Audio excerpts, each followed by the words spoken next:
Israel's strike on Doha is no ordinary escalation. It is a thunderclap loud enough to rattle every palace, every ministry, every street in the Arab world. This was not a strike on Hamas, not a strike on Gaza. It was a strike on the very idea that any Arab capital is safe. Israel is not at war with one movement or one strip of land. It is at war with the entire region. In mere weeks, it has bombed Gaza, the West Bank, Syria, Lebanon, Yemen, Iraq, and Iran. It struck a Samud flotilla ship in Tunis not once, but twice. Its drones and missiles now roam Arab skies. No sovereignty recognized, no border respected. And still, Netanyahu did not pause. He ordered the bombing of a Hamas negotiating team in Doha, while Qatar mediated ceasefire talks. Doha, not just any capital, but a major non-NATO ally of Washington. Doha, home to the largest US base in the Middle East.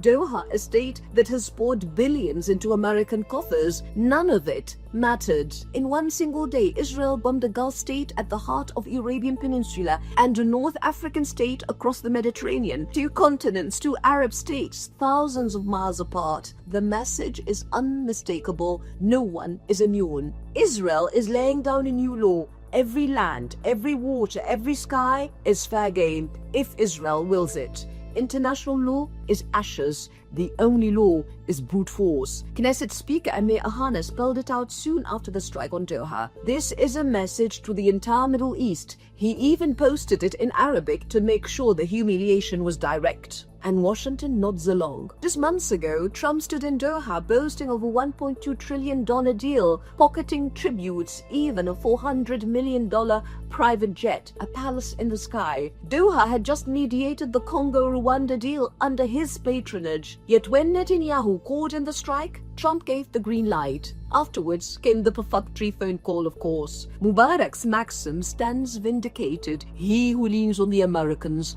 is left naked. Trump returned to Washington bragging that he had looted trillions from Gulf countries. Some hoped such blunder might buy restraint. Instead, the genocide in Gaza escalated. The starvation deepened, the ethnic cleansing gathered speed. Meanwhile, settlers torch villages in the West Bank. The occupation army storms Jenin, Nablus, Hebron, and the Knesset arrogantly declares sovereignty over stolen land. Israel pockets Arab money with one hand and burns Arab soil with the other. And the irony cuts deeper still. The men bombed in Doha were not fighters, but negotiators, delegates present because the US asked Qatar to host them. Qatar carried out America's bidding, and still Israel bombed its capital under America's cover. Of course, when the assassination attempt failed, America washed its hands. As Tom Barak, US ambassador to Turkey, once admitted, for Israel, the Sykes-Picot lines are meaningless. They will go where they want, when they want, and do what they want. This doctrine of impunity is not improvised. It follows the blueprint of the 1982 Yinon Plan, which called for the fragmentation of Arab states into sectarian enclaves. Iraq splintered into Sunni, Shia, and Kurdish entities. Syria divided into Alawite, Druze, and Sunni fiefdoms. Egypt weakened so Sinai could be reoccupied. Palestinians transferred across the Jordan. The same vision resurfaces in today's Israeli discourse. The author of Return to Mecca, Avi Lipkin, predicted that Israel's borders would extend from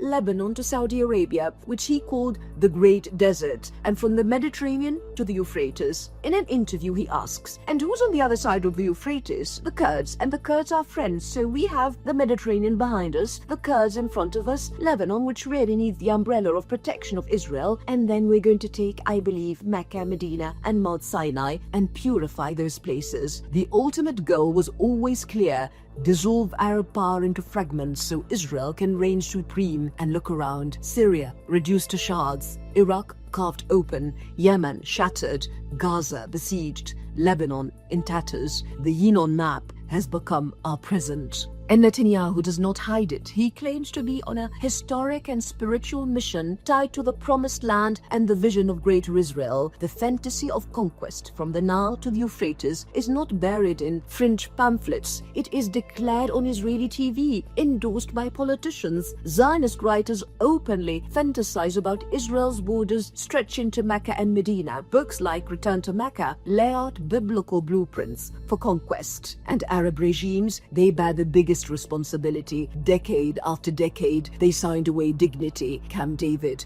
Oslo, Wadi Araba, the Abraham Accords. Each time they thought appeasement would buy security, each time Israel pocketed the concessions and came back for more. Egypt condemns genocide in Gaza with words, while its trade with Israel soars. Exports doubled in 2024, rose another 50% in 2025. Cairo negotiated a $35 billion gas deal, the largest in its history, even as Norway divested from Israel for war crimes. And beyond trade, Arab skies remain open. European states banned Russian planes after Ukraine. Arab states can't even close their skies to Israeli jets, even as they bomb Gaza and now Doha. Instead, they jail their own people for protesting. They silence solidarity at home while Israel roams free. Paralysis, impotence, betrayal. But silence cannot last forever. The Arab people are watching. They see steadfastness in Gaza. They see solidarity from Spain to Malaysia. And they ask, why do their own rulers do nothing? Illusions of American protection lie in ruins. Bases, fleets, tributes, they have bought nothing. What the US offers today is not protection, but exposure, not shelter, but danger, Gulf money in exchange for Israeli fire. The conclusion is unavoidable unless Arab states recognize Israel, not Iran, not anyone else, as the principal threat to their survival and security. They will remain exposed, humiliated, betrayed, because Israel has already declared in fire over Doha and Tunis that it threatens them all, not Gaza alone, not Doha alone, not Tunis alone, and unless the region wakes up, not even Mecca